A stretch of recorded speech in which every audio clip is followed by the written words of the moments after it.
when the United States is the reserve currency of the globe, like everyone's basically looking to that as the stable currency, it does give them a bit of extra leeway to do whatever the fuck they want until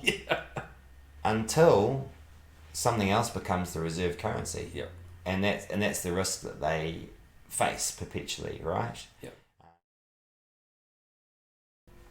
Hi everybody, welcome to another episode of DigiByte and Friends. My name is Josiah, also known as Chilling Silence. I'm joined today by Geoff Simmons. He's the leader of the Opportunities Party, also an economist for quite some time, if memory serves me right. Do you want to tell us a little bit about yourself, how you got into, I suppose, being an economist, what that means, and now your role in politics as well? Yeah, okay. Well, it's a big question. it's a big question. I did many different things at university. I did a degree in history and law and economics. Right. So I was rather confused about what I wanted to do with my life, and I went travelling for a few years, and Nice. and was actually in the Sinai Peninsula when I had my realization, because it's sort of part of Egypt, so it was pretty poor, lots of people struggling to feed their families, and a lot of rubbish everywhere and a lot of people mistreating animals and all that sort of stuff. And I was like, wow, if you don't take care of the basics, then it's pretty hard to worry about everything else. Or, it's like, I just kind of realized that all of the social and environmental concerns we have are pretty bourgeois. We're pretty lucky to have all these first world problems. Sure. And that's when I was like, okay, economics it is, because it was like, okay, this is the fundamental stuff that you need to look after the basics of people. Right. So I went back to university after I had that realization and did an honours in economics, and then went to Treasury in Wellington. So that was 4 years, I think, for the New Zealand Treasury. A bit over 4 years in New Zealand Treasury, and that was a great, great learning ground. Did a bunch of social and economic policy stuff. Right. So when you were working for the what sort of things were you doing when you worked at New Zealand Treasury? I did ACC reform. I did student loan stuff. I did. Right. And then I ended up working on a project which was called Economic Transformation, which was looking at how to improve New Zealand's economic growth, which has been pretty crap for a long time. Yep. And so that was working. That was something that Michael Cullen asked for back in 2001. Long time ago. So I worked on that for a couple of years. Nice. Ended up doing a bit of trade policy, that sort of stuff. And then went, then got married to an English woman, and went and spent 5 years in the UK. Yep. And did some work in the Home Office, and ended up working in regional development up in the Midlands. That's cool. Yeah. So for people who are not too familiar with, excuse me, especially like England and the way that works, what is the Home Office? The Home Office covers a whole bunch of stuff. I did some work on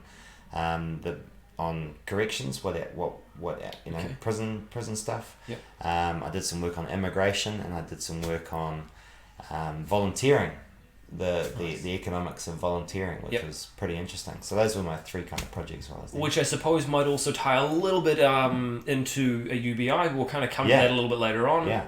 And all of this has kind of culminated now in you. So after that, you joined the Morgan Foundation, and subsequently the Opportunities Party. You've got your top. Yeah. Shout out. So now you are involved with the Opportunities Party as the leader of the party. Yep. You've obviously had some very, what's probably the best way of describing this, some sound, fact-based policies. How would you describe them? Yeah, well, I mean, we've had 20 years, some would say 70 years of, establishment parties, career politicians just tinkering around the edges, only looking a few years ahead, not really making the changes that are in the country's long-term interest. Yep. And so as a result, we have a whole bunch of ingrained long-term issues. So as a party, we're looking ahead, looking at those long-term issues coming down the pipeline, the really big issues that we face as a country, and saying, okay, well, let's talk to experts about how we could actually solve those problems, and go from there. So rather than making political policy by focus groups and what's popular, we're actually focused on what works, right? And what's good for the long term. Now, it also sounds like you've got a lot of history yourself in that kind of policy in a variety of areas, obviously. So one of the big things, especially that affects us in New Zealand, which has also begun to manifest in a lot of other places. We've seen, for example, housing prices in London, certain places in California, and the likes, is obviously skyrocketing, spiraling out of control. What are your thoughts on that in general, in terms of ways that can be curbed, I suppose? Is it purely just through taxation, or are there other broader social areas? No, there's two sides to the housing crisis. Demand and supply. Any market has demand and supply. On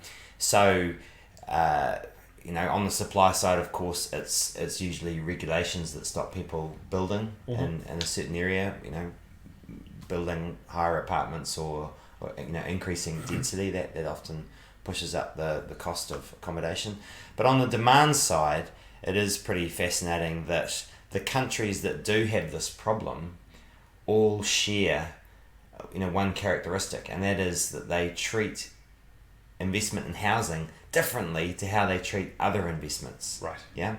So European countries, generally speaking, don't have the housing crisis that we're talking about. They don't have shit tons of money invested in housing.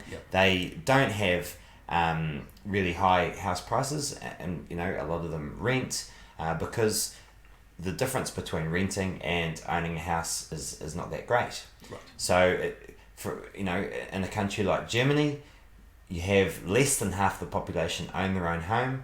Where do they put their money? They put their money into their version of KiwiSaver or superannuation. Sure. And that money goes into businesses, and that's why Germany is a really productive economy and everyone's rich. Yes.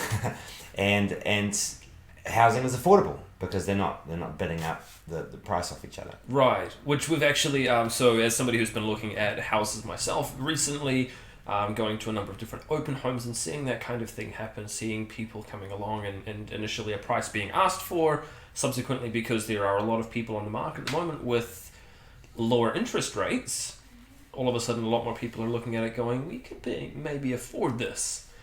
The bidding wars start to happen again.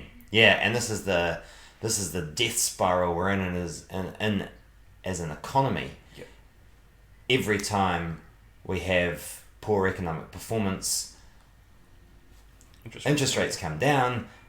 People don't invest in business, they invest in housing because, taxation wise, that's still the best bet, and we get, even higher house prices. And that does give things an economic blip for a little while because people go, oh, look, I'm richer.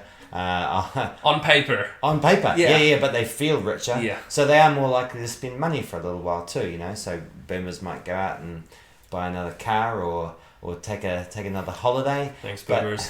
Awesome.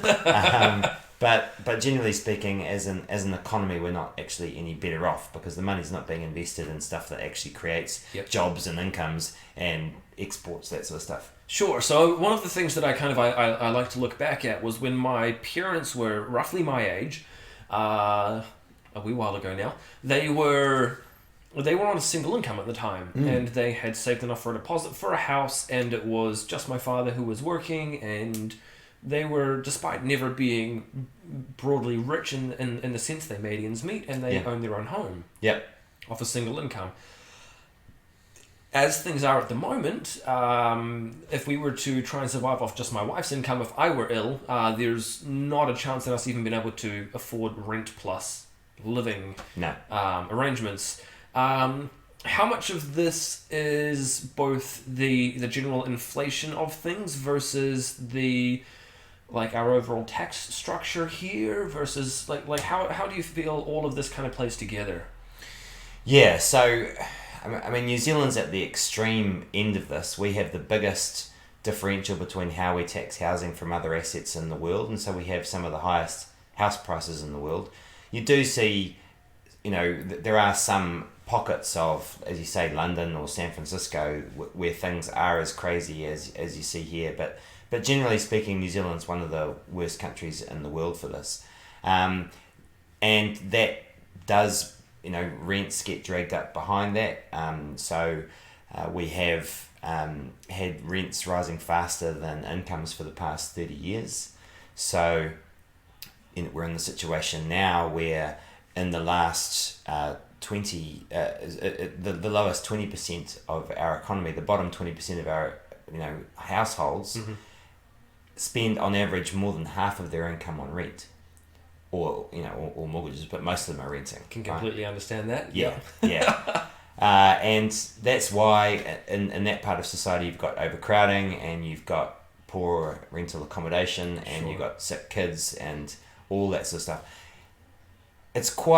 New Zealand is quite unusual in that, people look at the stats for income in the States and they talk about the income disparities that you see in the States. We don't actually see that here. The income disparities in New Zealand are quite low. There was, apart from the benefit slash in the early 90s, the mother of all budgets, so that's when Ruth Richardson took 20% off our benefits. Basically, apart from that, our society has been, bubbling along quite equitably for the last 30 years. The big issue is housing. It's 80% of the problem here, So the stuff you see from America about workers getting ripped off by business owners, which they have been in America, not happening here. Here it is, like I said, 80%. It's housing has been driving what's causing the rich to get richer in terms of wealth, and what's causing the poor to get poorer in terms of housing costs, because their incomes have actually been growing quite nicely for the past 30 years, but their rents have been growing faster than that. Proportionally to their income. Proportionally. So one of the things that this kind of manifests itself in, from at least from what I've seen, and I'm correct me if I'm wrong here, is people's disposable incomes subsequently dwindles when rental prices and the likes are going up inversely proportional to their wages. Absolutely. And that's, like I said, that's been happening at the bottom 20% of our society for the past 30 years. They've just been getting squeezed more and more as time goes on. And they're really struggling, I mean, food prices, they're not, we can have a conversation about that. We're definitely getting screwed by our supermarkets and our power companies and our petrol companies and banks, that sort of stuff. But that sort of stuff is hugely outweighed by the housing situation. So if one of the funny things, I guess, now bringing up petrol prices, I suppose, is that half of the petrol price at the moment in New Zealand is tax. Give or take 55%, I think it is, depending on where you are, does that sound about right? How much, we're taking a slight detour here, how much responsibility do you think the government has in this aspect in terms of either fiscal responsibility and the fact that they don't potentially need to tax as much versus just overtaxing for the sake of it? Like, what are your thoughts on that? Yeah, well, on petrol, the big issue we've had on petrol is that, most of the tax from petrol gets spent on our roads. Which should be a good investment. Should be a good investment, absolutely. And what's been driving the cost of roads has been urban sprawl, right? As we're going out. As we're going out. Yeah. So, need to, you need more roads as we're going out. B, you need more lanes on the motorways to help people get into town. All that sort of stuff. That's the major driver of the tax increases that we've seen in recent years, is just the need to build more roads. And when you build more roads, people use them, and therefore they get full, and so you need more roads. It's a roads are considered the equivalent of gas in physics. A gas will expand to fill the container that's in there, right? So cars will do the same with roads. I mean, that's a really good point, because working in telecommunications myself, I am lucky enough, obviously, to be able to do things like this podcast mostly from home, although we're not at the moment, but also to we're at my parents' home. Thanks, Mum. Thanks, Dad. But also specifically to be able to work from home on a daily basis and things like that. It's definitely been beneficial. But in terms of, not everybody can work from home. No. How much of so in terms of roading, the roading is been us going out versus us going up. What are your thoughts on the benefits of either or? Well, I mean, we have to go up in the future. We have to. That's for multiple reasons. That's partly for transport costs. So when you're talking about the cost of living, the evidence from the United States. So the United States has done this experiment for us, right? Like if you've been to the States, there's sprawled cities and there's dense cities, right? The sprawled cities have cheaper houses, true, but the transport costs rise by more than the difference in the housing costs. Right. So overall, sprawl is more expensive. When you take into account the full costs, which is all the stuff I'm talking about, putting in the infrastructure, right, and rather than just at face value of dollar for the house. Yeah, exactly. Right. Exactly. It's a false economy. This whole idea that we have a lot of that here. Yeah, we love that. We love that stuff in New Zealand. The whole idea that it makes sense to build houses in Pōkeno, south of the Bombay Hills, for people to commute into Auckland on a daily basis, I find bizarre. Yeah. And don't get me wrong, look, if people are choosing to live that kind of lifestyle because they want their kids to have a backyard and they want to have, that's absolutely fine. But just know that you're going to pay for it, right? Yeah. And I don't think we've been giving people the choice, particularly younger people, the real choice to live in cities in a nice environment, close to parks, close to public transport, close to walking and cycling, so that we can live without cars, because actually that works out cheaper overall. Yep. And the bonus ball here is that carbon emissions are hugely lower in dense cities. Sure.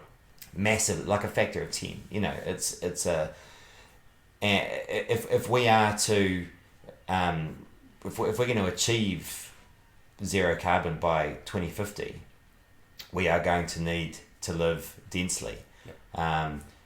And some people, some rich people could probably afford to live on the edges and with their EVs and that sort of stuff. But we can't all do that. Like it's just going to cost. It's going to cost too much money. It's going to take too much energy. Yep. One of the things I actually recently saw, especially in Auckland, but overall for New Zealand, is that the sale of scooters, electric scooters, is up. I think it's about 100. Hugely. It's up a lot. Yeah, you're probably right. About doubled in the last year or something. Yeah, at least. The statistic I saw was around about 120% just for the scooters. Yeah. E-bikes are also up, I think, closer to 200%. Yeah. Micromobility, it's called. Right. Yeah. It's look that up online when you finish the video. That's right. Yep. So that's sort of e-bikes and e-scooters and all this sort of stuff, right? Because there's very regulatory blurred lines between all of these things. Yes. Especially here. Yeah, that's right. So we need to provide infrastructure for that, so that people can do that sort of stuff, and it's absolutely fantastic. I borrowed an e-bike while I've been in Auckland. Yep. I have a normal analog bike in Wellington, yep. and that's fine for me in Wellington. I could live in Auckland with an e-bike. For sure. Right. Because you need to cover just bigger distances, so you need that extra pep. yeah, I mean, somebody who's not specifically built for physical work like myself, traveling 30 k's each direction twice a day manually is going to take a lot out of me. Yeah. And so then you're trading time instead of money, I suppose. Yeah. It's a trade-off. One of the other things, so in terms of housing is definitely a key policy, I suppose, for the Opportunities Party for yourself. We need to make housing more affordable for sure. Yeah, I'm passionate about it because it's driving, it's driving poverty in this country. Housing's driving poverty, and poverty's driving all the other shit that we see. It's driving mental health problems. It's driving drug use. It's driving crime. It's driving poor education outcomes, poor health outcomes. So housing is, there are no silver bullets, but housing's the closest thing we have. Yeah. So, I mean, one of the things that kind of keeps coming back into my mind, especially, is especially compared to my parents, being that my wife and I are both on an okay wage. Yeah. Congratulations. Yes. If only it was not going all towards housing. Yeah. One of the things, though, I suppose, is disposable incomes. And as somebody who has previously invested in cryptocurrency as a way to ideally make a little bit of money and investments, one of the things that Kiwis especially are absolutely shit at is investing in anything other than housing. Yep. What are your thoughts on ways that investments overall, perhaps in small business, perhaps in cryptocurrency, perhaps in general retirement, how could that be encouraged? Yeah, I mean, again, I think that the tax system plays a big part in that, and that removing that incentive to invest in housing above all other forms of investment. Like I said, we have more of our assets tied up in housing than any other country in the world. So, So we're all rich on paper, basically, because the mortgages... Because we've been buying houses off each other. Yeah. The only people winning out of this are the banks and real estate agents, basically. Yeah. It's pretty crazy. Yeah. So, I mean, how do we shift that culture? I mean, things like KiwiSaver, fantastic. Things like Sharesies, fantastic. Right. I think younger generations are being forced to change their culture because housing is so unaffordable. They are being forced to find new avenues for investment. So that I'm confident that stuff is happening. Look, if we can't get housing taxed the same as other assets, it is politically it's a massive challenge to overcome that boomer resistance, if you like. Thanks, boomers. Okay. Yeah. If we can't overcome that resistance, the other idea that's been put forward by some economists is that we could reduce the tax on KiwiSaver. So, and this is what some countries do around the world. Instead of, some countries tax housing as we propose, but some other countries say, okay, well, we're not going to tax housing. We'll leave that tax really low, but we'll lower the tax on KiwiSaver as well to encourage, just to make that choice neutral, right? If you want to rent and you want to build up your KiwiSaver portfolio instead, that's fine. Most of those countries also tend to have quite low taxes on businesses to encourage people to invest in businesses as well. So yeah, tax is a big part of that. Culture, kind of weighing it up and down. Yeah, culture's a big part of that. Cultural change, but it's hard for me to think we'll get a lot of cultural change until we can shift that tax issue. Yeah, how ready do you think New Zealand is for something like that, or do you think it's a little bit too optimistic? Well, I think certainly younger generations are definitely ready for that sort of change. Mostly because they're feeling shafted, I suppose. Absolutely, yeah, and people are starting to see the need for radical change. To make housing more affordable. as always, with a lot of these things, Susan St John once said to me. So she's the child poverty campaigner. I don't know if you've come across her, but she's really well known child poverty campaigner. She's been doing that work for 10 or 15 years, but probably 15 years, right? And child poverty's only become on the radar in the last 5 years, really. So, she said, it takes probably 10 years to get an issue across to the New Zealand public of just consistent talking about it. So yeah, it's a pretty massive challenge, but we're up for it. We could be a lot further down the rabbit hole by then, I suppose, in 10 years. Yeah, Hopefully that's a real risk, particularly as you say before. Interest rates keep going lower to get us out of the malaise, and prices go even higher.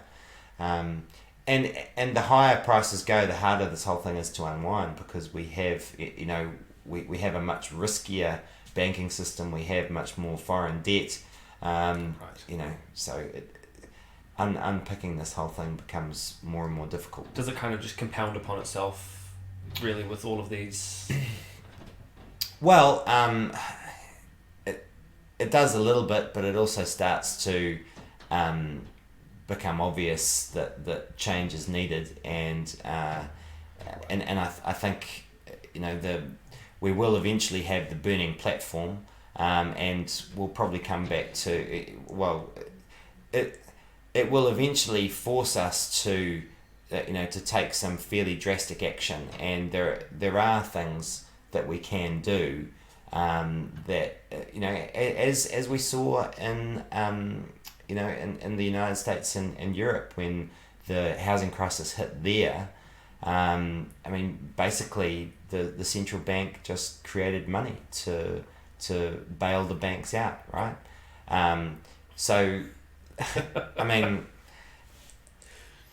It's kind of bizarre when you think about it, but we can use these tools for good as well as just for bailing banks out. Which kind of brings us, I suppose, to two interesting questions kind of come to mind. So, first of all, the hyperinflation that's happened in the likes of Venezuela and things like that, up 1,000,000%. We see now America has printed in the last 30, 35, 40 days, somewhere in the vicinity of $250 to $300 billion, if memory serves me correctly. That's going to hit somebody somewhere, with all of that obviously just being printed out of thin air. So what are your thoughts on that? And also, what are your thoughts, I suppose, on the likes of cryptocurrency with a fixed supply as a potential solution for something along those lines, being that there is a hard limit, you cannot print more. Say, for example, with Bitcoin, once you reach 21 million, or DigiByte 21 billion, there's no more to be created. It's impossible. What are your thoughts? That's a very two questions. Yeah. So the first question, Venezuela and those countries, and these things are related. What you're pointing out, the countries where you tend to have hyperinflation, and I haven't looked at Venezuela in detail, but what tends to happen in these countries is that they've got debt denominated in a foreign currency, usually a US dollar, right? So Venezuela owes money to someone and it's in US dollars. Yep. So if it was in Venezuelan dollars, no problem, right? Because you can create, every country controls their own currency and can create, worst case scenario, you can print money to get yourself out of anything, right? But if it's US dollars, you got problems. Especially because Venezuela or New Zealand or England can't print US dollars. US dollars, exactly. So what tends to happen is that these countries, when they get into trouble trying to pay foreign debt, will print more currency, and that allows them to meet that interest payment. But then, of course, their currency depreciates and becomes worth less. As we've seen with Zimbabwe and Yeah, the likes. yeah, and so it's a vicious circle that you can very quickly get yourself into when you're trying to pay debt in foreign currency. Yep. Yeah. So when you got debt in your own currency, that's not an issue, and every country can control their own currency, just like the United States can. And the United States has in recent years got away with a lot of shit that a lot of countries couldn't. I mean, the euro has gotten away with a fair amount of stuff, not as much as the US, but because of its size, yeah. And it's pretty hard for when the United States is the reserve currency of the globe. Like everyone's basically looking to that as the stable currency. It does give them a bit of extra leeway to do whatever the fuck they want until something else becomes the reserve currency. Yep. And that's the risk that they face perpetually, right? Yep. But yeah, I mean, even then, if they're not the reserve currency, New Zealand can create money. It's just that it would, if we were to do that, we would probably get punished a lot more in terms of people pulling out of our economy. They'd because of the size of the economy. Yeah, they'd sell their New Zealand dollar holdings, and so our dollar would fall. Yep. Yeah, which probably pretty rapidly. Yeah, which brings some benefits, but but also some costs, right? So that it's a tricky situation. I mean, a balancing game. It is, yeah. I mean, some people were saying, and I think Russell Norman at the time of the Greens was saying at the time of the Christchurch earthquake that we should, instead of borrowing money to fix, we should just create it. And there are some good arguments for that.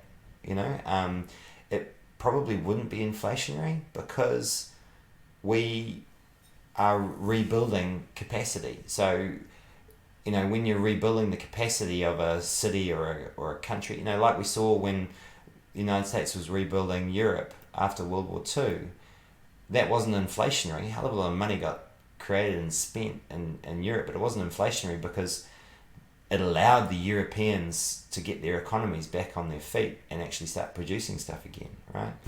So it didn't drive up prices, and you could argue that probably would be the same in Christchurch.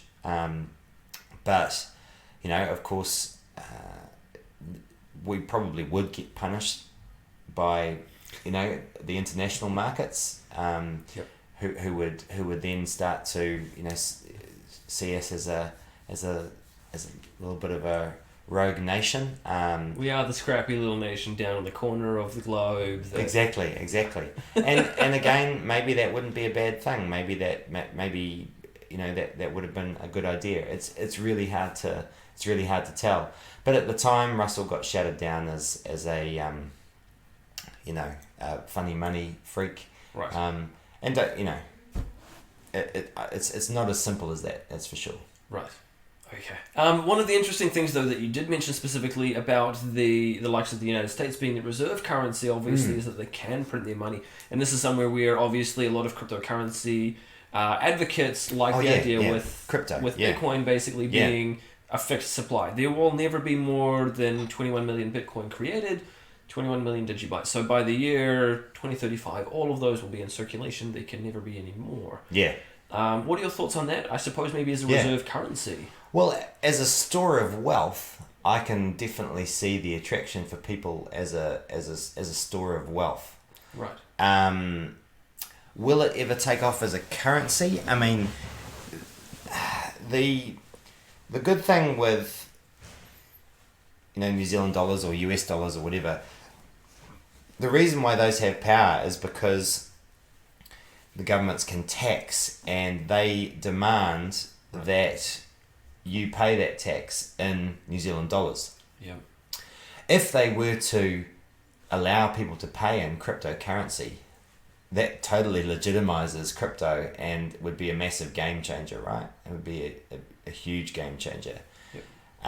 So for people who aren't too familiar, in New Zealand, you can pay your employees in cryptocurrency.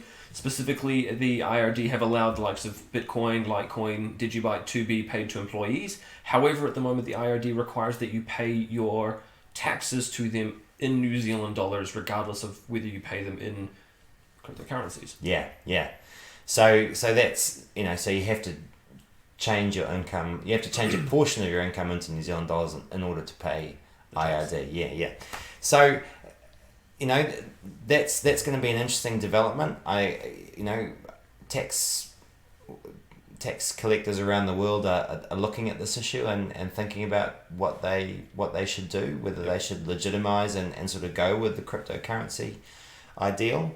And that's when things will become really interesting as a means of exchange. But as a store of wealth, I can definitely see the attraction. Sure. Because of exactly what you said, it's not going to get inflated away. When you look at what's likely to happen, what is happening, in terms of global monetary policy right now, I mean, interest rates around the world in some places are already negative. In Japan, I think. Japan and in Europe. New Zealand, they're practically negative in real terms. Inflation is higher than the interest rate. Right. So you're losing money having it in the bank.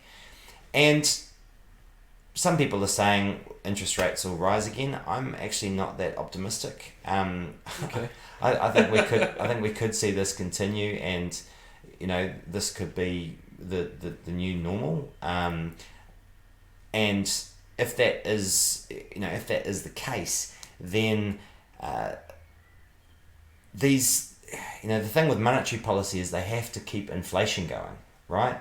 Because deflation means that people, which is when prices are falling, mm-hmm. It means people will then they'll hoard their cash, yep. And not spend, which makes it even worse. So that's what monetary policy is trying to avoid. They really want to avoid prices falling. So they want to keep prices rising. They want to keep that inflation going. And if the only way they can do that is by continuing to pump the economy with really low interest rates, potentially even creating money, helicopter money, some of the, it's being talked about in some places, then, having money sitting in the bank as a way to store your wealth is very quickly disappearing as a long-term game here, right? Yeah. That's why we've seen this big flood to property. We've seen this big flood to real investments, to shares, that sort of stuff around the world. Again, most of that in New Zealand has ended up in property, but people are investing in real assets because that's what will give them real gain. Yep. Especially, I think, in America, the likes of the Fortune 500 companies and things like that, the stock exchange, very popular. Especially this year, it's up a decent amount. It's up, 15-20% or something, somewhere along those lines, which for 12 months worth is shitloads. It's heaps, yeah. And I'm really surprised given given how choppy things are with the potential trade war between Trump and China. But I guess the point is that people have got people feel like they don't have anywhere else to put their money. Yep. I mean, the only other place that they could start to see them go to. I mean, last time the shit really hit the fan in the GFC, we saw gold go up. We've seen gold go up a bit. That could continue. Maybe people will start using cryptocurrency again as a store of wealth during really choppy times. I mean, what is valuable? I mean, it's an agreement, right? It's an agreement between people. If enough people think something is valuable, then it will be. So that's cryptocurrency applies to that as well. So what are your thoughts, I suppose, talking about the likes of the global financial crisis that happened last, a decade on now? Yeah. Give or take. Yeah. what are your thoughts? I mean, we've had a lot of people that are calling for another global financial crisis, saying it's imminent, could be just around the corner, especially with the likes of America and China going at each other. In the event of that kind of a financial crisis, what are your thoughts on people putting their money into more hopefully finite assets such as gold or cryptocurrency versus pulling it out because they're basically broke and need every cent that they can get just to survive on a week-to-week basis? What are your thoughts on that kind of thing? Well, I mean, survival will always trump, won't it? So if people do need to just survive on a day-to-day basis, then that's what they'll do. But yeah, I mean, obviously, I don't have a crystal ball. I can't tell you if there's going to be another global financial crisis. But yep, we've got the trade war going on. That's pretty shaky. We've still got 10 years later. We've still got shaky European debt situation. China basically pulled us, New Zealand, out of the global financial crisis last time. Thanks to our exports. Yeah, thanks to our exports, and Australia too. But Australia didn't experience a GFC because China just doubled down and invested in their domestic economy. Yeah. There's not a lot of room for them to do that anymore. So there's that they've already kind of overinvested. So in terms of where our next sugar daddy would be if the shit did hit the fan again. Yeah. It's hard to right now. It's really hard to see. So, if there were another GFC, it's hard to think that we would get off as lightly this time round as we did last time round. Right. And yeah, for average people, they would be struggling, and for the rich, they would be thinking, where do I put my money? Gold, crypto, property are all part of those conversations, no doubt. Interesting. I suppose one of the other things, though, that, and this is especially an Opportunities Party policy, is the likes of a UBI. Yeah. So talking about a fixed supply versus a non-fixed supply, one of the things that has been proposed in the United States is the idea of a cryptocurrency UBI. But really? Also, what are your thoughts about a UBI just in general? I know that the Opportunities Party have a policy on it. Yeah. In terms of, so for example, it's not a broad stroke of the brush for everybody with the Opportunities Party policies. Do you want to comment a little bit about on that? Well, our long-term plan is broad brush for everyone. Yes. Absolutely, yeah. I mean, that's where we want to go. But to start with, it's more... it's difficult to get there in kind of one leap. Yep. And, I would be... Firstly, I love the work that Andrew Yang's been doing on this in the States. I'd be amazed if he tried to get there in one leap as well. I mean, it is quite a big undertaking. It's a huge ask, really. In the grand scheme of things. So the question is, could we start to bring it in for certain age groups first? And the sort of stuff we've talked about is, well, why don't we focus on young people coming out of school, yep. Potentially, give them something while they're going on to university or other training or that sort of stuff. Just something to help them get through the first few years of working life, say, 5 or 10 years, that sort of thing.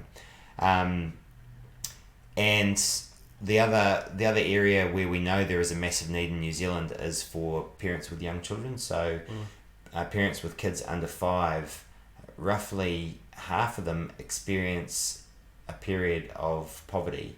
So that's right.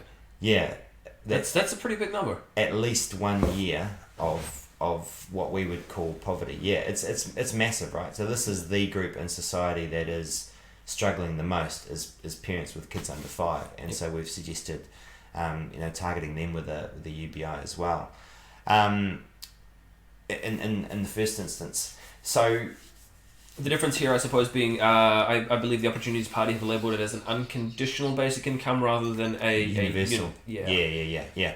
But I mean, definitely would like to see a universal basic income in place. Long term. Yeah, long term, and I really believe it's inevitable. You know, I really believe that over the long term we will see this. You know, the gig economy is coming. Automation, artificial intelligence. People are going to be moving in and out of work, and we need to be retraining all the time. You got childbirth, you got childcare, you got other sorts of unpaid work that we need to acknowledge. Helps people starting businesses. So a big one, I suppose, is both entrepreneurship as well as philanthropic work and things like that as well, which are now like legitimized almost by an unconditional basic income. The fact that you can go and do that kind of voluntary work, volunteer or start a business, absolutely, and you get honoured for that.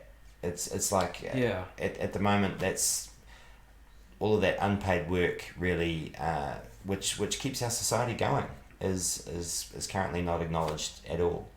So that's definitely part of the idea. Yeah. Right. And same for entrepreneurs as well in terms of starting new businesses. Absolutely. I mean, no one expects to make money in the first year of owning their own business. It's fucking hard work. It really is. It'd be nice, but it just doesn't happen. No, exactly. And so, having just something coming in the door during that time, I think makes a big difference. Helps take the edge off, and we want people to do that sort of stuff. We want people to innovate and take risks and pursue their dreams. Surely that is the benefit of having an increasingly automated economy, that people can be more creative, more innovative, and do the stuff that makes us human, rather than machines. So. Isn't that the whole entire goal, that we can do what you want rather than what you need? Yeah. Because we have now a robot or automation or artificial intelligence or any other kind of modern digital improvement that we're seeing. Like, isn't that kind of the goal of it all? Yeah. And fundamentally, I believe that people want to self-actualize. They want to make a contribution. They want to they want to do cool and interesting stuff if we let them do that. If people's basic needs are satisfied, there is a drive for something more, and that's not just playing video games and eating Cheetos. I mean, that's fun. And exactly, and if they for a time. and if they want to do that, then that's totally cool. But I don't think, and certainly from the experiments that we've seen with unconditional basic incomes or universal basic incomes, that's not what happens. People do try and start businesses. They are more likely to work, and if they're not working, it's usually because they're retraining or they're looking after someone. Those are the big findings of the trials that have happened. Well, I suppose the other thing is that if you want to stay home and play video games, there was that Kiwi bloke who recently won 6 figures in a Fortnite tournament. So maybe... Exactly. I mean, it's a crazy world out there in internet land. You can make money off all sorts of shit. Yeah. It's amazing. So, and this is the thing. Like, who knows? How you can make money these days. Given the opportunity because your basic needs are taken care of. Exactly. Yeah. Get out there and try stuff. It's great. Yeah. I think that's actually probably a really nice feel-good note for us to start to wrap this up on. Cool. I want to thank you so much for obviously taking the time to come and talk with me here, especially DigiByte and Friends. If people want to learn more specifically about yourself or about the Opportunities Party, some of your policies and things like that, what's the best way for them to start following along? We're on Facebook. Both myself, Geoff Simmons, and Top are on Facebook. Top NZ, I think, on Facebook. Instagram, all that sort of stuff. Yep. Twitter. So you can follow us there, and we also have a website, top.org.nz, check out our policies, all that sort of stuff. Brilliant. Yeah. Thank you so much for taking the time to come on. It's been an absolute pleasure. Really appreciate it. Kia ora design. All of your input. Thank you so much. Peace out. So if you want to keep an eye on the description down below, we'll be in the comments section if you do want to ask anything more. I'll be sure to pass it on to Geoff. Otherwise, thank you so much for watching, and I'll talk to you in the next video. We'll see you soon. Cheers.